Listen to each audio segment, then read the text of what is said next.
This video will look at organizational growth. Let's look at the growth strategy. It involves the attainment of specific growth objectives by increasing the level of the firm's operations. So it's looking at achieving some specific growth objectives by increasing the level of the firm's operations. So the size of the business may change. It may increase in size, it may have more ability, more investment, better trained workforce. Overall, it's tooled up for growth, for expansion. And this must meet some growth objective that has been set out by the business in its corporate plans. Typical growth objectives for businesses may be to increase sales revenue. So to increase the amount sold or increase the price of its product, to innovate the product so that customers are willing to pay more and generate extra sales revenue as a consequence. The product is more popular amongst customers and they're willing to pay a bit more, so sales revenue will increase. So that may be one growth objective. It could be higher earnings or profits. There's a difference between revenue and profit, obviously. So it may be that it's trying to grow to cut its costs, its average costs. By growth, it's able to gain economies of scale, economies due to its size. So it may be able to negotiate discounts on purchases or have specialization, specialized machinery, or it may be able to negotiate good terms with the banks because of its size. So there are various economies of scale that may come into play, and thereby, as growth takes place, the earnings or the profits tend to increase. It could be other measures of performance. For example, the share of the market may be taken into account and how well is it doing vis-a-vis its competitors. So there are various measures of growth that can be put into play, can be used. Growth objectives for non-profit businesses will be different, of course. It could look at increasing the number of clients served or the number of patrons attracted. If it's a not-for-profit business, then it wants to perhaps widen its coverage and serve more people or more organizations or whatever the line of work it does. So it might want to increase its presence in that particular activity. It may, of course, just broaden its geographic area. If it's a non-for-profit business, let's say operating in London, it might now want to work in Birmingham or Leeds or Manchester as well. So it may broaden its geographic area. Increasing the programs offered. It may currently be a non-for-profit business who's supplying, let's say, skill training for young people. Well, now it might want to increase the programs to include more academic subjects like mathematics or English or science or whatever. So it might want to widen what it does, and it would measure its growth in that way. So we have growth objectives for businesses, commercial business, and we have growth objectives for not-for-profit businesses. But the idea is overall that we're getting an expansion of the activities of the business. So organizational growth, well, it could be horizontal. Now here we're classifying it, how far is it from the customer? Well, horizontal means it's in the same area. It's developing horizontally. So let's say if it has a shop on the high street selling clothing, then it might open a second shop selling just a different style of clothing. It's horizontal integration. It might collaborate with another shop on the high street, or it might open a new one itself. It's horizontally integrated. It's integrating at the same level, the same distance from the final customer. Both are retailers, let's say, so they're operating that.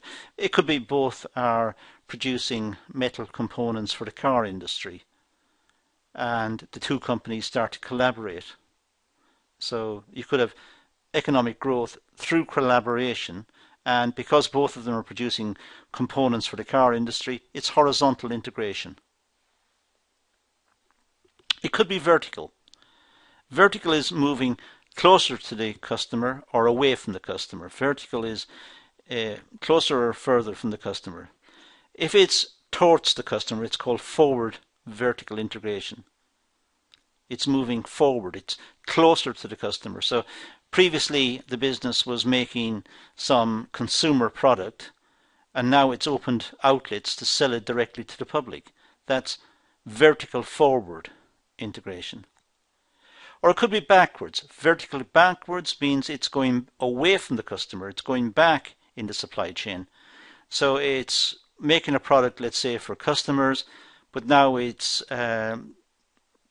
forming relationships with the suppliers of the raw materials that it uses.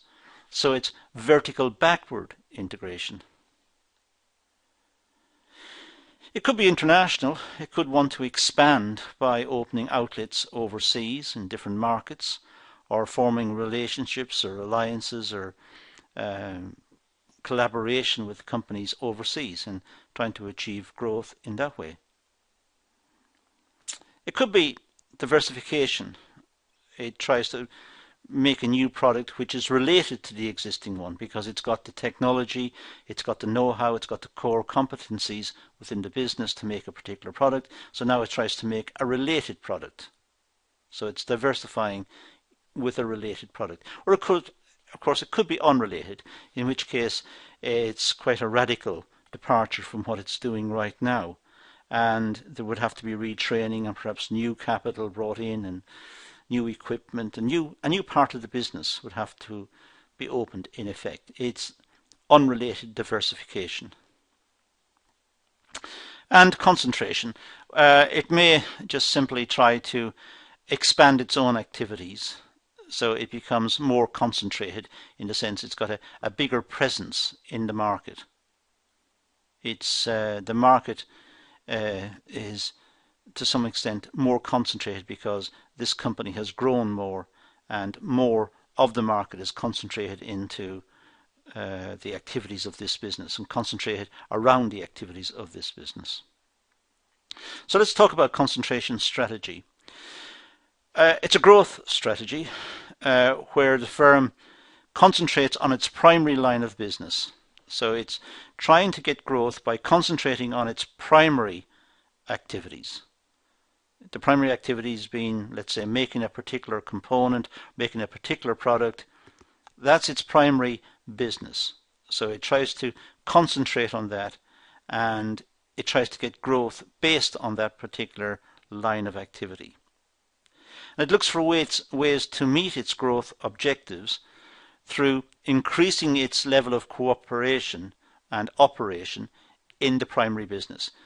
It tries to cooperate perhaps with other companies, or it simply tries to increase its own level of operations in the primary business. It tries to expand what it's doing. It tries to perhaps take a bigger market share. It looks at its competitors, looks at what they're doing, and it attempts to outmaneuver them, outcompete them by having a better quality product, better design, meets customers' requirements more precisely.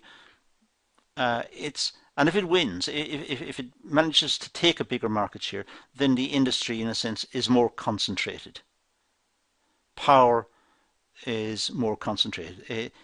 The market is more concentrated because this one producer is now occupying a bigger slice of the market. When a single business organization pursues growth, it is using the concentration strategy. So a single business organization trying to grow in this way by growing its size of the market, growing its presence in the market, it's becoming more concentrated. There are 4 concentration strategy options.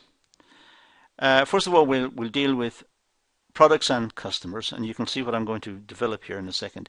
But we have products and customers, and then we have the current customers and the current products. Well, if it develops products which meets the requirements of current customers and is doing it with the current products, then it's the product market exploration. It's trying to explore the existing market and looking at the product market relationship, looking at what it's doing in the market and trying to grow with its current customers, get the current customers to have more of the product, more of its existing product. It could be that it's looking for new customers with its current product, in which case we call it market development. It's trying to develop the market. It's got a certain range of products. Now it's trying to get new customers for those products, so it's market development. It could be the current customers with new products, in which case it's product development. So it's current customers, but with new products, product development. It could be new customers with new products. Now this is product market diversification. So there are different strategies for growth that we can identify.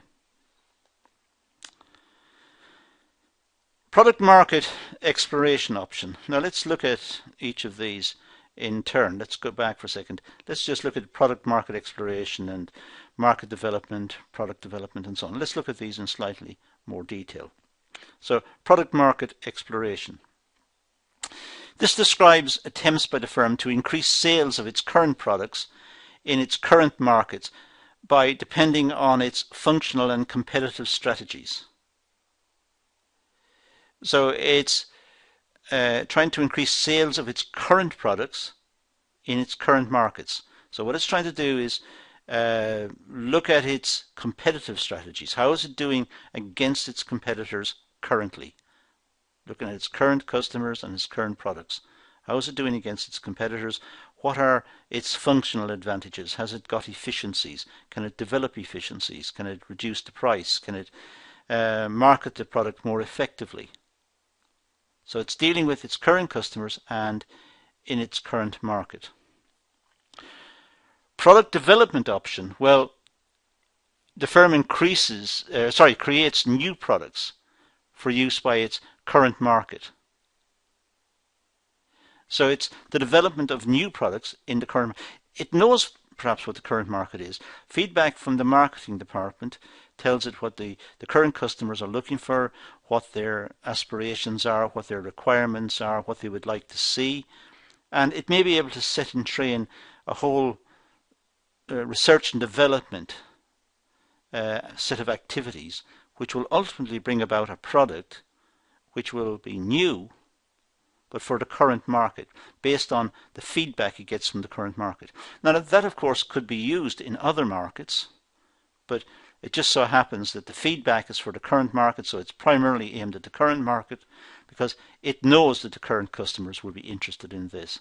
So it'll help to stabilize the business, or it could help to get additional sales and grow the business. The market development option. When a firm sells its current products in new markets, additional geographic areas or market segments not currently served by the firm. So it takes its current products and tries it out in new markets. Sometimes this happens in an international context. The company is making a certain line of products, it's selling it domestically, it enjoys a certain percentage share of the market, and it wishes to grow. It may take the product and sell it under license, perhaps in another country. So it finds a strategic partner in the other country and arranges for that partner to market the product and sell the product and even produce the product under license in that country. And in that way the company will expand its activities. Product market diversification option, where firms seeks to expand both into new products and new markets. This one is quite ambitious. It's taking new products to new markets. This is very entrepreneurial. This is very risky. But if it works out, it could be a valuable source of growth and additional lines of revenue. So it's looking at new products. It could be related to the existing product, but perhaps totally new, looking at a different aspect of the market. But it's taking it to new markets as well. So it's new products to new markets. Very entrepreneurial, very pro-risk. Shows a lot of character about the management, that they're prepared to do this, to take on a new market, learn about the new market, gain an expertise in the new market, do a lot of market research and find out different contacts in the market. It's very expensive. And then make an entirely new product and deliver it to that market. It's a very ambitious thing to do. In this case, single business firms become a multiple business firm, since it's now operating in even in different industries. It could be totally radically different product. It doesn't have to be in the same industry even. It could be that the company is currently making something in the manufacturing side, maybe car components. That could be its current product. But now it's making furniture in a different market. Totally radically different. Very unusual thing to do in some respects. Generally speaking, companies like to have some knowledge of the market. They like to have some knowledge of the supply chain and costs, and a lot of research would have to take place. So very ambitious strategy. Product market exploration option describes attempts by firms to increase sales of its current product in its current market by depending on its functional and competitive strategies. So it's trying to grow its presence in its current market using its current products. The only way it can do this is really by trying to introduce some degree of innovation. It may have a very successful marketing campaign, or it may reduce its costs by trying to find efficiencies inside the organization and thereby cut its price and become more competitive. But generally speaking, looking at its existing products in the existing market, there may be limited opportunities for growth. It may be possible, but if it does, it'll have to look at its own functional activities to see if it can find efficiencies, cut its price, or slightly modify the product, if possible, in which case you would say it's not the same product, of course. But if it's only a small modification, it's ipso facto the same product. But very, very limited opportunities. It could be down to very successful marketing and perhaps having a very good marketing team who get to know the customers and can attract customers across from competitors. Product development option. Create new products for use in its current market. It knows the current market. Its marketing department feedback, contacts with current customers. They know the requirements of the customers and what the customers would like to see and so on. And this information is being fed back perhaps continually from the marketing department. So eventually they're able to create new products that they think will interest the customers, interest its current customers and in its current market. So it maybe have the opportunity to product develop the product, develop even its product range that are offered to this particular segment of the market, the one in which it operates. The advantages of concentration strategy. Well, the organization becomes very good at what it does. So it gains advantage by learning by doing. It becomes adept at production, very efficient at production. It makes more of the product, it has a greater throughput, so it gains all sorts of efficiencies in terms of utilization of machinery, the throughput, the turnover of stock in the stores. So it benefits in many ways. The organization can become very good at what it does. The drawback of concentration, well, the organization is vulnerable to industry and other external environmental shifts, which is the case as the organization becomes vulnerable because the industry may change. And if the business has tied a lot of resource into the market and now the industry is changing, or there are external environmental issues, not necessarily related to the environment, it could be the legal issues or societal issues, change in tastes, change in customers' requirements, or it could be the environment. It could be that the industry is now seen as producing products which damage the physical environment, damage the climate or whatever. So if it's invested a lot in trying to grow the business, grow its own business, and suddenly it's vulnerable to these changes, then it is exposed. And it's a drawback of the concentration strategy. Perhaps it would have been better to have developed the business and then try to diversify into related businesses and gradually get rid of the risk, produce different products for slightly different markets, and in that way diversify the risk. And if one part then suddenly became vulnerable because of external environmental shifts or changes in industry or changes in the conditions of competition within the industry, if that particular company was under pressure, it has the alternative. It has grown up a second business, perhaps a related technology, so that it can have economies between the two of them, but a related business where they're able to withstand the changes. Concentration strategy is used by both small-sized and large organizations. So it's not particularly limited to small companies.